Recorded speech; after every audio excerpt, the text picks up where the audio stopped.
Hello and welcome to Bounding into Comics. My name is John Trent. I'm the editor-in-chief at Bounding into Comics. I've got a story today about Zack Snyder's 300 film based off of Frank Miller's comic book series. CBR continues their attack on pop culture. This time they deployed writer Margaret Locker to go after not only Zack Snyder's 300 film based on Frank Miller's comic book series, but Miller's original comic book series as well. Locker's attack comes as Warner Media announced the film would be getting a 4K release on October 6th. The CBR writer did not pull any punches in her attack. Right off the bat, she writes, quote, "It is important to look back at the film and comic critically for the homophobic, racist, and ableist portrayals," end quote. One might be wondering what in the blue bloody blazes Locker could be thinking penning those words. Just on a surface level, they seem absurdly stupid. And we will find out that they are. But Locker is here to educate us. She writes, quote, "The shocking racism and pro-imperialism of 300 does not exist in a bubble, but it's irresponsible that the film refused to question or investigate the source material's problematic aspects in favor of focusing on capturing the comic's aesthetics. To elucidate her point, she takes issue with the fact that the Spartans are white, of course, and that they are shown as the heroes as opposed to the Persians being portrayed as not white and inhabiting a gender-fluid society." She wrote, quote, "For instance, Snyder's Spartans are a society of white, able-bodied people fueled by aggression and violence, and they are praised as the unquestionable heroes. On the other hand, the villains are portrayed as a gender-fluid society that was visibly not white and the incarnation of evil and treachery." She then claims that the good versus evil dichotomy of the film is, quote, "overtly racist."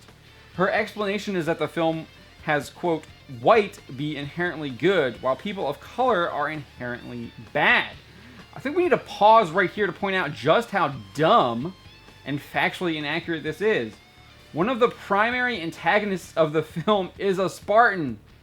Theron, played by Dominic West, takes money from Xerxes and the Persians in order to prevent Leonidas from protecting Greece from their invading army.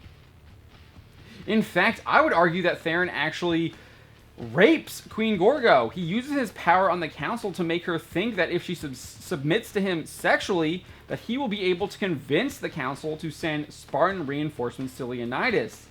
Theron actually has the gall to accuse Gorgo of adultery in front of the council after he raped her. Theron isn't the only member of Spartan society to betray Leonidas. The Ephors take a bribe from Xerxes to manipulate their oracle. They deny Leonidas permission to go to war and that he instead must honor a sacred religious festival. With this information from the actual film, one has to pose the question that I assume is on everyone's mind right now. Has Locker even watched 300? My guess is no.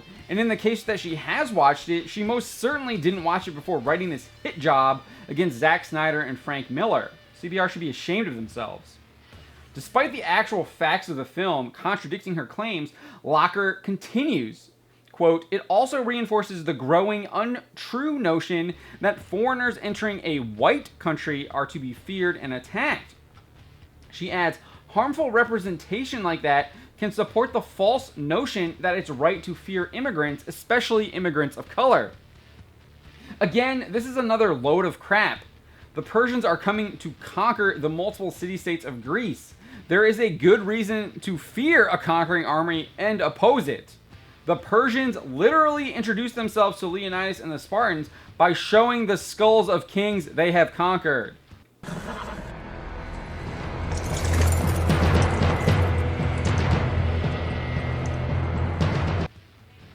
The Persian messenger then tells Leonidas, "If you value your lives over your complete annihilation, listen carefully, Leonidas.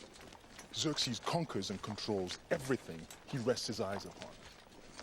He leads an army so massive it shakes the ground with its march, so vast it drinks the rivers dry.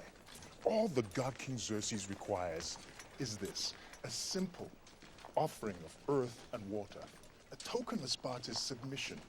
to the will of Xerxes.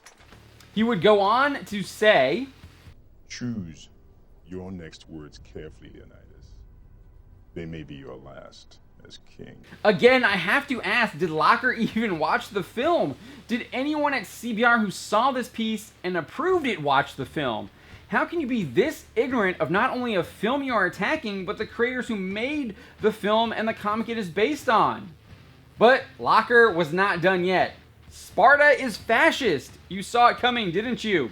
She writes, furthermore, 300's Spartans, the heroes of the narrative, are from a military-based society that promotes violence, aggression, and fascism. However, the film frames this society as a free democracy.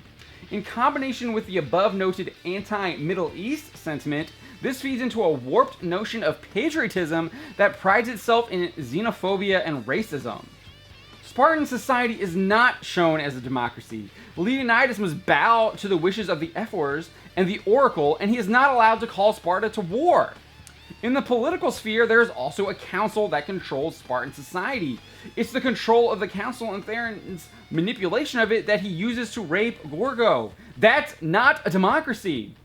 As for the idea of xenophobia and racism, this is also absurd. Leonidas and the Spartans welcome the Persian messenger to Sparta. It's not until he threatens Sparta that Leonidas sends him down the well. This is Sparta! In a moment I can only describe as irony, after Locker described Sparta as a free democracy, she then wrote, the film is irresponsible in its casual expression of fighting for so-called freedom when the government itself is far from a free democracy. Which one is it? Is it a free democracy or not a free democracy? Can you make up your mind? Please. She continues, King Leonidas claims that the Spartans are free men who are fighting against a tyrant. But the Spartans are the ones systematically murdering their own children for nonconformity, and they are the ones who have created a monoculture of soldiers and wives that offers zero opportunity for freedom of choice or expression. In this instance, murdering babies is horrific, but it was also a practice that the actual Spartans did partake in. As for her claim about lack of choice and expression, who says the men of Sparta are not free? Are they not the ones who make up the Spartan society? They are the ones continuing it. They are the ones choosing it. Is Locker trying to imply the Spartans have no agency? In fact, that point is made clear when Leonidas takes his 300 and begins his march to the Hot Gates. Michael Fassbender's Stelios makes it abundantly clear when he says, We are with you, sire! For Sparta! For freedom! To the death!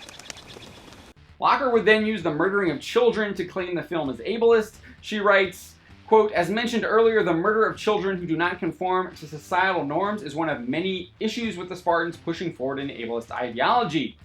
300 glorifies the idea that individuals with disabilities and those who do not fit a desired physical appearance have no right to live or be part of this society. She uses a picture of Ephialtes to try and emphasize the part of the movie that she's taking issue with. But again, this is false and provides further evidence that Locker did not watch this film. Leonidas actually praises Ephialtes' spear work.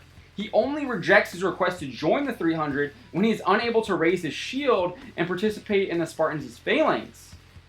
He even offers Ephialtes a job. He offers him to clear the battlefield of the dead and tend the wounded. A much needed job during a time of war, and we see that the 300 soldiers actually do participate in this when they are building their wall of the dead Persian soldiers. Finally, Locker gets to her accusation that the film is homophobic and specifically calls out Snyder, insinuating that he too is homophobic. She writes, quote, along with demonizing those with disabled and different bodies, the film is homophobic, and some of the most homophobic images are intentionally incorporated by Snyder, who seems unaware of how problematic this depiction of gender and sexuality is. As for her evidence, she writes, quote, one of the biggest instances of this dated homophobic representation is when Xerxes offers Leonidas peace in exchange for submission. She elaborates, depicting a man as a physically more powerful force who threatens violence in exchange for sex is a lazy trope too often used to hammer home that a male character is a bad guy, and in this case, it perpetrates the problematic stereotype of the predatory gay. For decades, this type of representation justified the false belief that straight men should fear gay men because they would inherently pursue them sexually, so films like 300 perpetuate the false offensive notion that it's okay to be violent towards members of the LGBTQ+ community because they are pariahs. This is a massive, massive reach. Remember, the Persian messenger in the beginning of the film demands Leonidas submit to Xerxes. Leonidas, being a free man, refuses to submit. When Xerxes makes the offer to have Leonidas become his warlord of all Greece, I would argue there are more parallels to Jesus being tempted by the devil in the desert than any kind of homophobic reading. This just appears to be another piece of evidence in a long list that shows Locker hasn't even seen 300.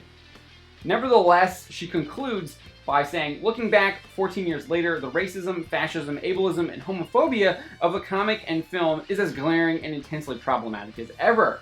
She then chides Zack Snyder, writing, if audiences choose to return to 300 with the 4K release, they should be active viewers who critically analyze the problematic areas, a task, unfortunately, not performed by the filmmakers during production. I don't even know how this gets published. This person obviously did not even watch the film. They are simply trying to apply their own ideology to this film and use the film as a vehicle to promote their ideology. It's sickening, it's disgusting, and the fact that CBR published this, they should be ashamed of themselves. This is just a horrendous piece filled with lies that are refuted by an actual viewing of the film. That's my take on this. What do you make of Locker's accusations against 300, director Zack Snyder, and creator Frank Miller? Let me know in the comments below. We'll have another video for you tomorrow.